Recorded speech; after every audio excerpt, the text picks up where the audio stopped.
Let's see what we got. All the way up. Go! Here's Chauncey Billups. Here it is. He's got it. He's got it. Chauncey Billups hits the three.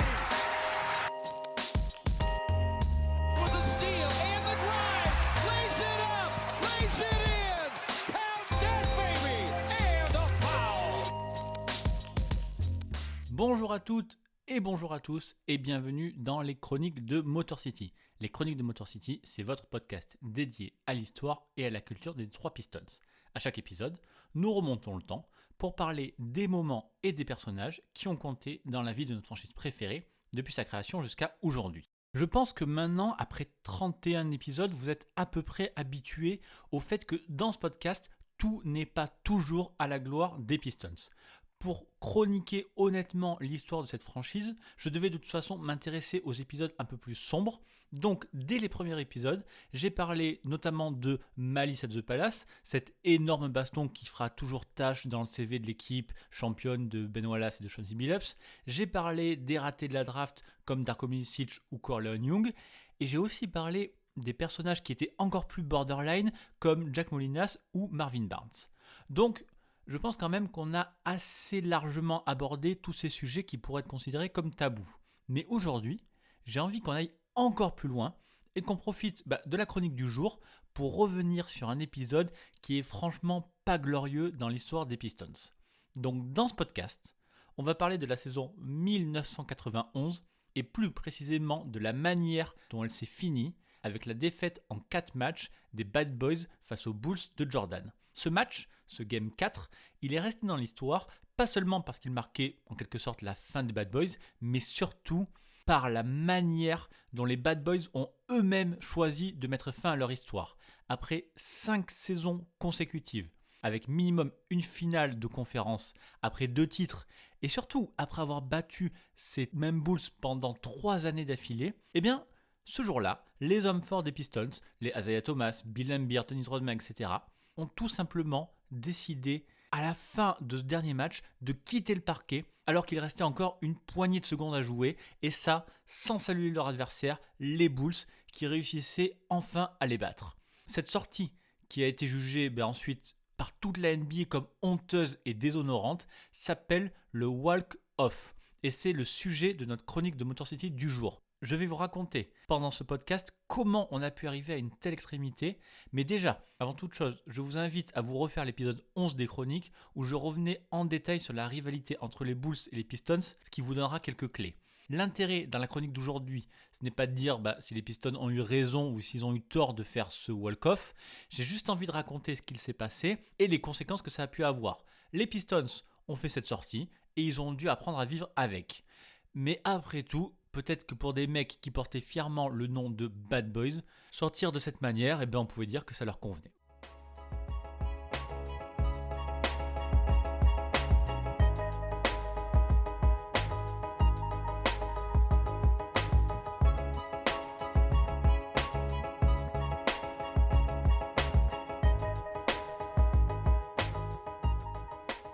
Notre histoire prend donc place en 1991, le 27 mai précisément, lors du 4e match entre les Pistons, double champions en titre, et les Bulls pour la finale de conférence Est. C'est la 4e fois de suite que les deux équipes se retrouvent en play-off, mais si pendant les 3 dernières années, Détroit a été largement au-dessus de Chicago, cette fois-ci, c'est les Bulls qui mènent 3-0 et qui ne sont plus qu'à un tout petit match de sweeper les Pistons et en plus sur leur propre parquet du Palace d'Auburn Hills. Et en toute honnêteté, avant même ce match, tout le monde savait exactement que c'est ce qui allait arriver. Il faut dire que cette année 91, elle a été très très difficile pour Détroit. Il y a eu d'abord la grosse blessure d'Isaiah Thomas pendant plus de 2 mois.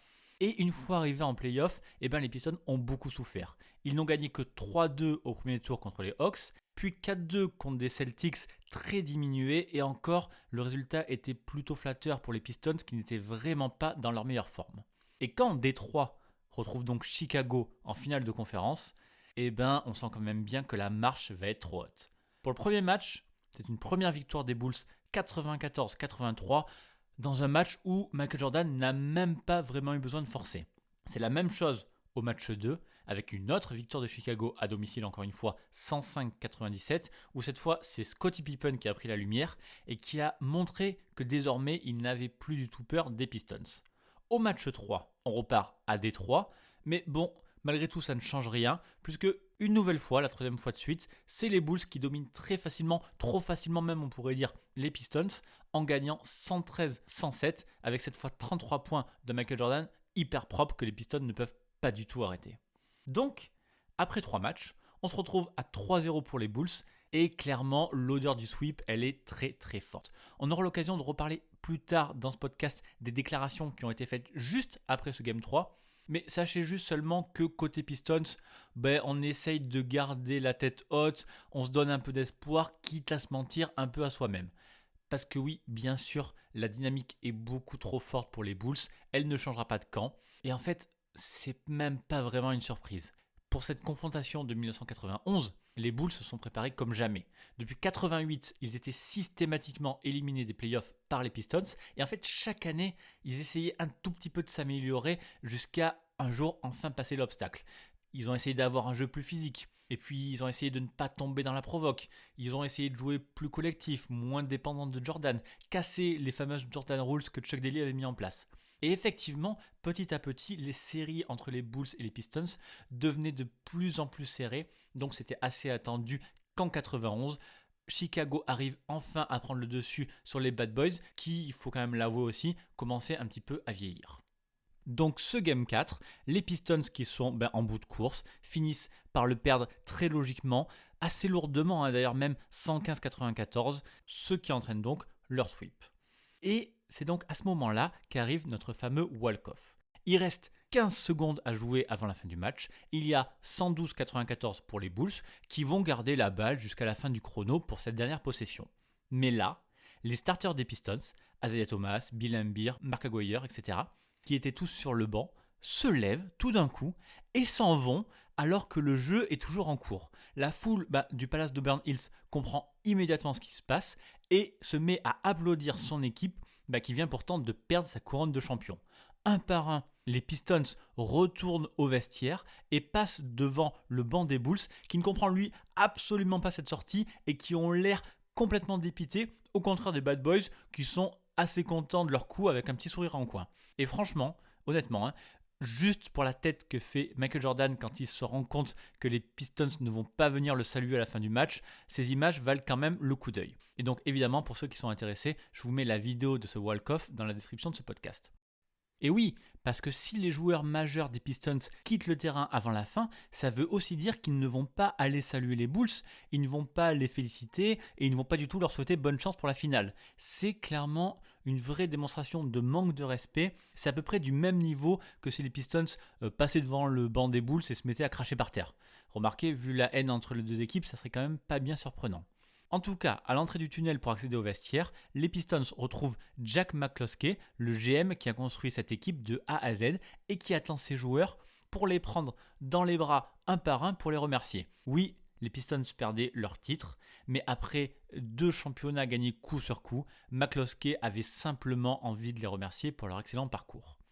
Et là, tout d'un coup, ce moment il devient immédiatement quelque chose d'historique. Et même les commentateurs de NBC ne savent pas trop quoi dire en live. Pour eux, c'est inédit. Aucune équipe n'avait jamais quitté le terrain de cette façon en ne laissant que leurs 5 remplaçants sur le terrain pour la fin du match. You really did the job. Well, I think the crowd is cheering here for the Bulls right now, and the Pistons as they leave the court. I don't think they're cheering for the Bulls, but I think the greeting is for the Pistons as they are headed off as time runs down. Pistons wasting no time in getting out of here. Now a timeout was called. They left the bench, although there's 7 and 9, 10 seconds remaining. The Pistons just left. That's a three-pointer. Sur le banc des Pistons, Chuck Daly lui-même est surpris puisqu'il ne savait absolument pas que ses joueurs allaient faire ce geste en cas de défaite. Mais d'ailleurs, c'est le moment de se poser la question, comment en sont-ils venus à cette extrémité ? C'est vrai qu'on ne devrait pas trop être surpris de voir les Bad Boys partir comme ça, comme des sauvages, mais quand même, est-ce que ce walk-off était prévu ou est-ce qu'il a été totalement improvisé sur le moment ? Eh bien, sachez que cette sortie des Pistons était totalement préméditée, elle faisait partie du plan des Bad Boys. Évidemment, Détroit espérait prendre ce match et prolonger un tout petit peu la série, mais en cas de défaite et donc de sweep, les cadres du vestiaire avaient décidé qu'ils quitteraient le banc avant la fin, sans saluer personne, sans même jeter un coup d'œil à ceux qui devenaient du coup les nouveaux champions de la conférence Est, en attendant de devenir les nouveaux champions NBA. Et ce plan, il a été monté par les deux Bad Boys qui avaient le plus de griefs contre les Bulls, à savoir Isaiah Thomas, en conflit avec Michael Jordan depuis le premier jour, et Bill Laimbeer, qui lui avait multiplié pendant ces années-là les accrochages avec les Pippen, Jordan, Grant, Cartwright et tous les autres. Globalement, le vestiaire était d'accord pour cette sortie, même s'il y avait certains cadres qui n'avaient pas souhaité y participer. C'est principalement 3 joueurs des Pistons qui sont restés jusqu'au bout pour féliciter les Bulls. C'est John Salley, Vinnie Johnson et surtout Joe Dumars. Et d'ailleurs, pour Joe Dumars, ça ne lui était jamais venu à l'esprit de ne pas leur serrer la main. Les années précédentes, nous les avions battus et nous avions mis fin à leur saison. Je peux juste vous dire qu'à chaque fois que nous les avions éliminés, Mike m'avait trouvé, m'avait serré la main et m'avait dit « C'était une belle bataille, bonne chance à vous pour les finales ». Alors, quand nous sommes partis, je l'ai vu, je me suis arrêté et je lui ai dit exactement la même chose. Maintenant qu'on sait que ce walk-off était prémédité, il faut quand même se demander pourquoi les Pistons en sont arrivés là. Et là, sur le coup, les avis divergent parce qu'il semble y avoir plusieurs raisons. Commençons peut-être par le plus évident. Il y avait une haine globale entre les deux équipes. Pendant 3 ans, à chaque élimination des Bulls par les Bad Boys, les joueurs de Chicago, Jordan et Pippen en tête, puis après Phil Jackson, ils faisaient toujours le tour de la presse pour pleurer et pour se plaindre de la défense brutale des Pistons, de ces fameuses Jordan Rules plus ou moins fantasmées. Les Bulls iront même jusqu'à se plaindre directement à la NBA en montant tout un dossier à charge contre Détroit, image à l'appui. Et en fait, au fil des critiques de plus en plus bruyantes, les Pistons ont été accusés d'être des voyous, des intimidateurs et pire, ils ont été accusés par les Bulls de pratiquer un basket qui n'était pas convenable. Ils ont été rangés dans la case des méchants et même si les Bad Boys assumaient cette étiquette et en jouaient, tout ça a rajouté au fur et à mesure des saisons de l'huile sur le feu. Et puis, il faut aussi admettre que les Bulls ne sont pas vraiment des gagnants très classe. Dans cette série de 91, une fois le Game 3 dans la poche et donc la quasi-certitude d'enfin sortir les Bad Boys, les Bulls se sont lâchés dans la presse. Et particulièrement Jordan, lui qui est pourtant la figure de la ligue et qui a tenu des propos qui n'étaient pas vraiment à la hauteur de l'événement. Vous devez respecter les champions, mais je ne suis pas d'accord avec les méthodes qu'ils ont utilisées. Je pense que les gens sont heureux que le basket revienne à un jeu propre maintenant et qu'il s'éloigne de l'image des Bad Boys. En fait, avec ces propos de Jordan, c'est aussi la toute première fois qu'on entendait un outsider parler de cette manière-là du champion sortant.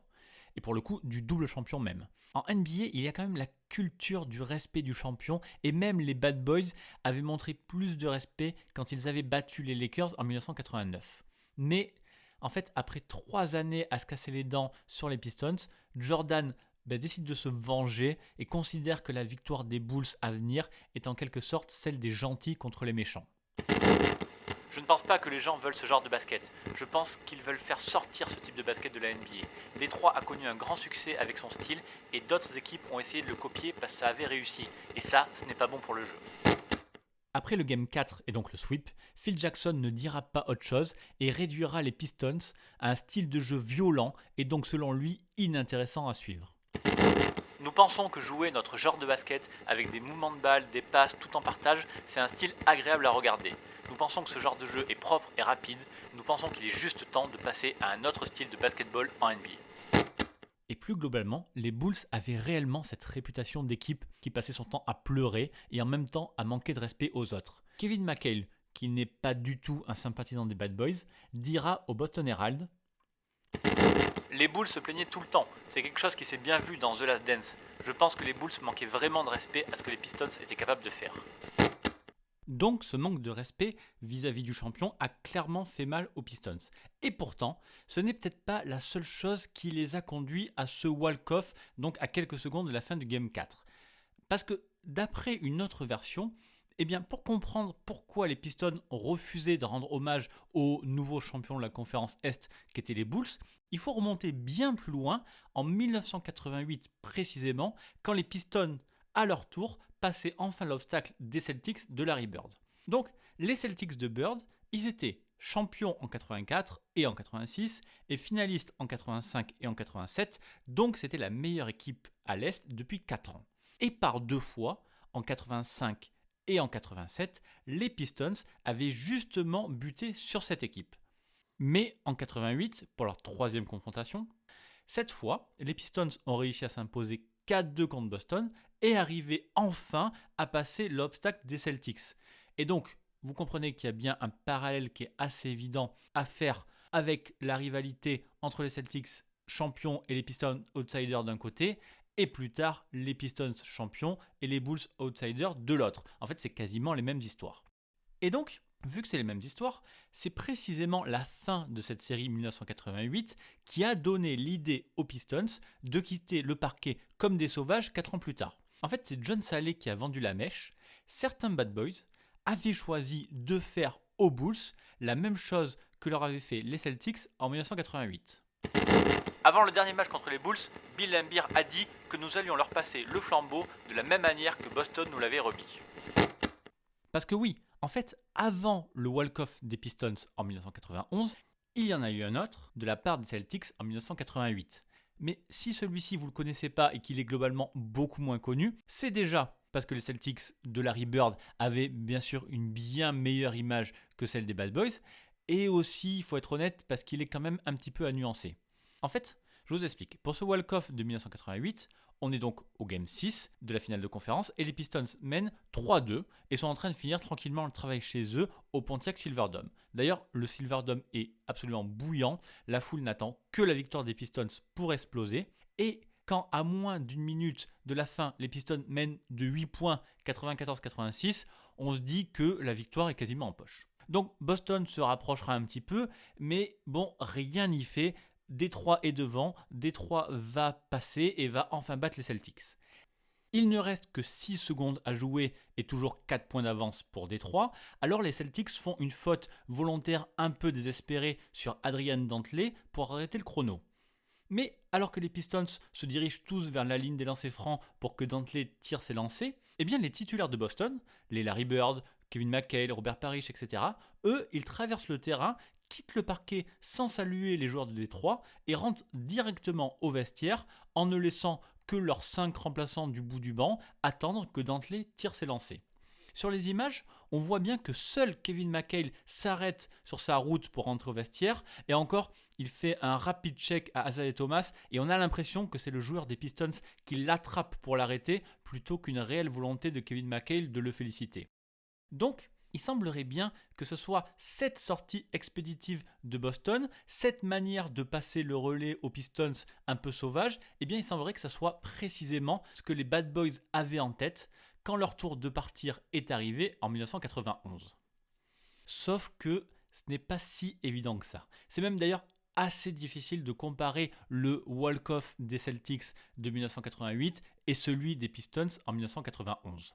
Lors du duel de 88 entre Boston et Détroit, il semblerait bien que les Celtics avaient une très très bonne raison de quitter le terrain un peu précipitamment. En vérité, ça faisait quelques minutes que les fans du Pontiac Silverdome étaient complètement surexcités, prêts à exploser au moment de la victoire de leur équipe.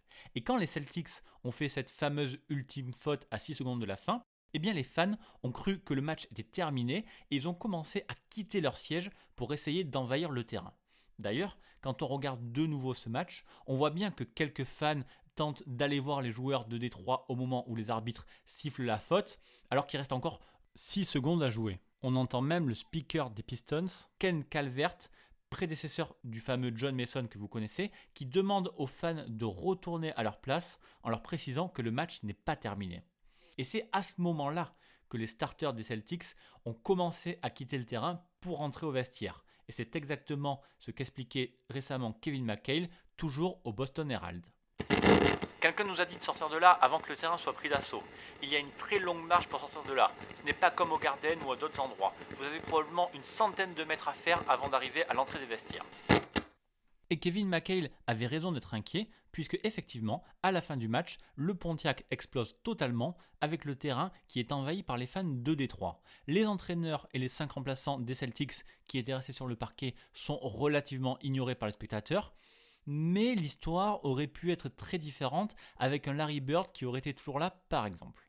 Et puis la version des faits de Kevin McHale est aussi confirmée par John Jennings, coordinateur vidéo des Celtics à l'époque, qui a vécu ce jour comme étant l'une des expériences les plus effrayantes de toute sa vie.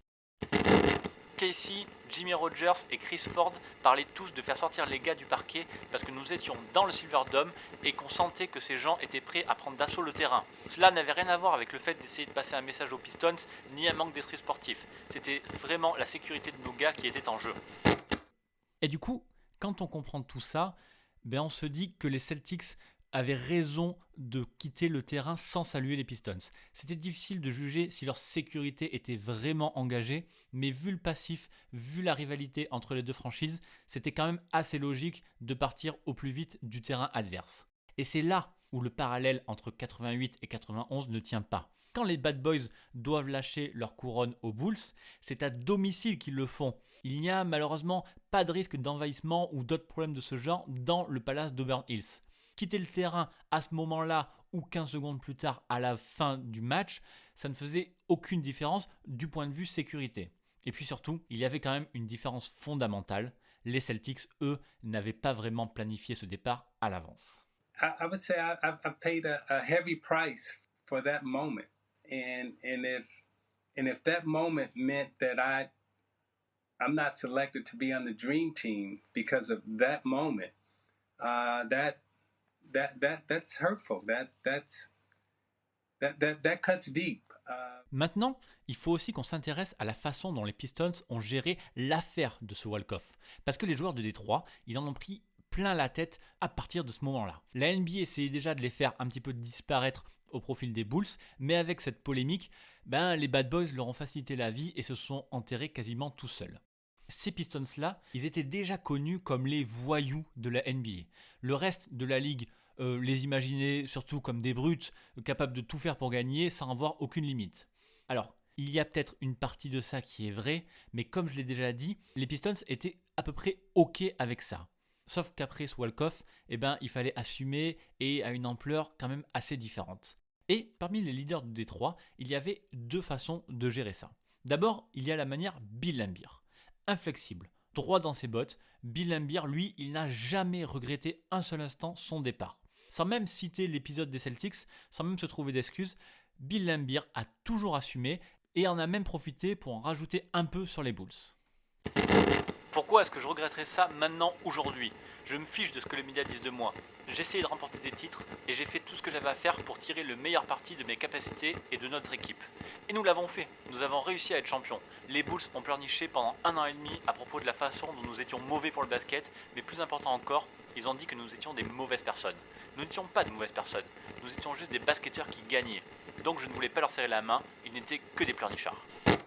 Et puis, il y a le cas d'Isaiah Thomas. Et là, c'est de suite un peu plus compliqué, puisque Isaiah est celui qui a eu le plus à subir les conséquences de ce fameux walk-off. En fait, avec la prise de pouvoir généralisée de Jordan sur la NBA, Isaiah Thomas a été progressivement mis de côté jusqu'à sa non-sélection pour la Dream Team de 92. Et peut-être qu'à cause des conséquences négatives qui lui tombaient dessus, Isaiah Thomas a légèrement fait évoluer ses explications par rapport à ce walk-off. D'abord, en novembre 91, donc 6 mois à peine après l'événement, à l'occasion d'un match des Pistons à Chicago, Isaiah Thomas a commencé par regretter son geste sans vraiment s'excuser. Nous ne nous excusons pas vraiment parce que nous avons été battus. Ils nous ont bien battus et à ce moment-là, nous étions fous, nous étions bouleversés. Est-ce que c'était antisportif ? Oui. Est-ce que ce n'était pas la chose à faire ? Oui. Mais à l'époque, est-ce que c'est comme ça que nous nous sentions ? Oui. C'était juste une réponse sous le coup de l'émotion. Donc voilà pour la première explication. Mais plus tard, en 2013, lors de l'émission Open Court, Isaiah Thomas a complété son discours. S'il a confirmé une nouvelle fois qu'il aurait dû serrer la main des Bulls, il s'est quand même rapproché des arguments de Laimbeer en mettant en avant le manque de respect constant qu'avaient les Bulls par rapport aux Bad Boys. Nous avions détrôné les Celtics, nous avions détrôné les Lakers et nous pensions que nous méritons un peu de respect en tant que champions. Avant que les Bulls nous battent en 91, je me souviens clairement de Jordan et de Phil Jackson. Ils passaient leur temps à expliquer que nous étions mauvais pour le basket, comment nous étions de mauvaises personnes, que l'Embir était un voyou, etc., etc. Dans notre ville, ils menaient 3-0 et ensuite ils ont eu cette conférence de presse qui nous manquait totalement de respect en tant que champions. Et puis évidemment, en 2020, lors de la diffusion de The Last Dance, cette histoire est revenue sur le tapis et cette fois-ci, pour compléter une nouvelle fois ses paroles, Isaiah Thomas a rapproché la sortie des Pistons avec celle des Celtics de 88. C'est la seule fois où je pense avoir été sweepé dans une série. J'étais normalement celui qui sweepait les autres. Leur heure était arrivée et la nôtre était terminée, ok. C'était décevant à ce moment-là de perdre contre les Bulls. Moi je me rappelle quand Boston a quitté le terrain en 88, nous étions en train de faire la fête dans les vestiaires et tout le reste, pour nous c'était ok quand Boston est sorti. C'était ok quand Larry Bird est sorti. Nous n'avions jamais regardé en arrière, on s'est jamais dit « Oh, ils étaient antisportifs ».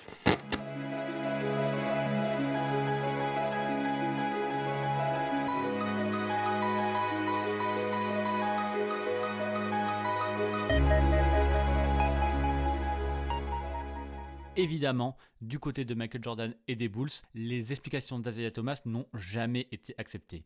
Pour Jordan, Thomas est simplement un sale type, ou même pire, et selon lui, les regrets qu'a montré Isaiah Thomas après plusieurs années ne sont pas sincères, mais sont juste influencés par la réaction du public. En fait, pour Jordan, les gens n'ont pas le droit de changer ou n'ont pas le droit de regretter leur action. Voilà, je crois que en fait, dans cette histoire, tous les avis peuvent se valoir.